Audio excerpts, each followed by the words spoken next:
মাছটা হালকা করে ভাজবো, যেহেতু শোল মাছ বেশি ভাজলে ভালো লাগবে না, হালকা করে ভেজে নেবো। এক সাইড হয়ে গেছে, আর এক সাইড উল্টে। বন্ধুরা, শিউলি কিচেন হাউসে সবাইকে স্বাগত জানিয়ে একটা নতুন রেসিপিতে চলে আসছি। তো এই তো গরমে, পড়ন্ত গরমে একদম বাইরে বেরোনো যাচ্ছে না, জাস্ট কি বলবো, মুখ ঝলসে যাচ্ছে সেই রকম অবস্থা কলকাতায়। তো এই গরমে সুন্দর একটা আরামদায়ক রেসিপি, মানে খেতে, এই গরমে খেতে ভালো লাগবে। তো আজকে কি আছে রেসিপি? আজকে আছে আমসোল। তো শোল মাছ এনেছি, কিনতে যে সত্যিই কিনবো না ভাবছিলাম, খুব কষ্ট লাগছিল। একটা মানুষ আমাদের ছেড়ে অন্য দেশে চলে গেছেন উনি শোল মাছ খেতে খুবই ভালোবাসতেন।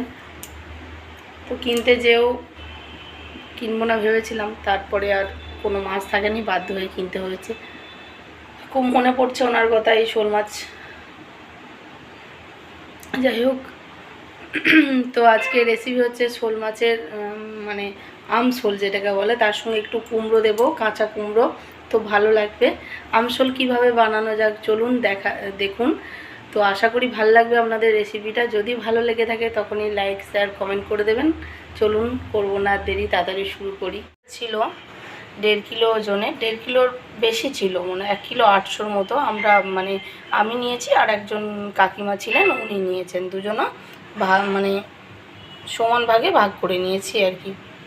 তো এই শোল মাছ লবণ হলুদ মাখিয়ে নিয়েছি, কড়ার মধ্যে তেল দিয়ে দিয়েছি, ধোঁয়া উঠছে, মাছগুলো ভেজে নেব।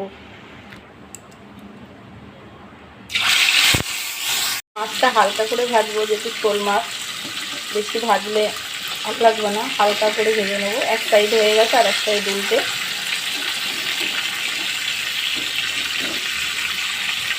এই মাছটা ওয়েট ছিল 1 কিলো 800। তো আমরা দুটো ফ্যামিলি নিয়েছি, আমি নিয়েছি, আর একটা বাজারে একটা কাকিমা, উনিও নেবে বলছিলেন, নাহলে আমি পুরোটাই নিয়ে নিতাম। তো হালকা করে ভেজে নেব শোল মাছটা।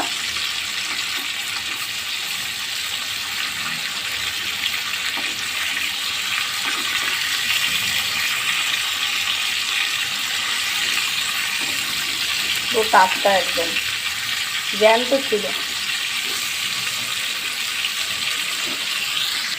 এখানে মিষ্টি কুমড়ো, মানে কাঁচা কুমড়ো আর আম কেটে নিয়েছি, আর এখানে আছে সর্ষে, একটু সর্ষে বাটা আছে।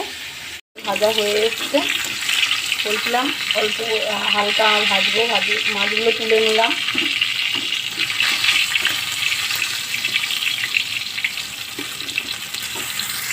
মাছ ভেজে তুলে নিয়েছি। ওই তেলের মধ্যেই আমি করব।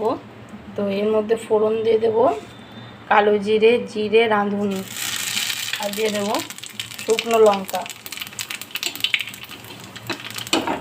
সবজিটা মানে কুমড়োটা দিয়ে দেবো। আম এখন দেবো না, আম দিলে সিদ্ধ হবে না, মানে আম দিলে সবজিটা সিদ্ধ হবে না।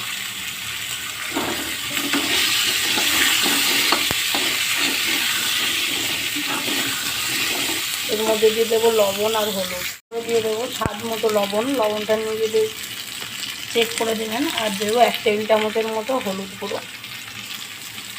ভালো করে নাড়াচাড়া করে নেব।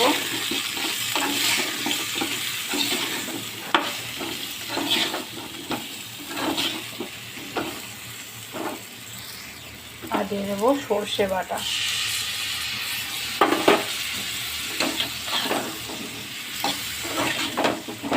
ভালো করে একটু কষিয়ে নেব মশলাগুলো, লবণ হলুদ সবজিগুলো আর কি। সিদ্ধ হয়ে গেছে, আম দিয়ে দিয়েছি, কুমড়ো সিদ্ধ হয়ে গেছে। আমটা পরে দিলাম, কারণ কুমড়োটা সিদ্ধ হতো না আম আগে দিয়ে দিলে। এবার আমটা একটু সিদ্ধ হয়ে যাক, মাছ দিয়ে দেবো। লবণ এবং ঝালের পরিমাণ নিজেদের স্বাদ অনুযায়ী দেবেন। ও আমসোল এই গরমে খুবই উপকার এবং খুবই টেস্টি একটা খাবার, মানে কোনো তরকারি লাগবে না ভাতের সঙ্গে।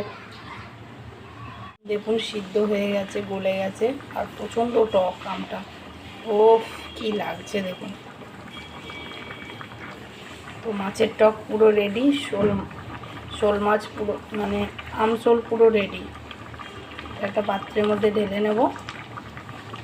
প্লিজ বাড়িতে একবার ট্রাই করবেন, আশা করি আপনাদের ভালো লাগবে।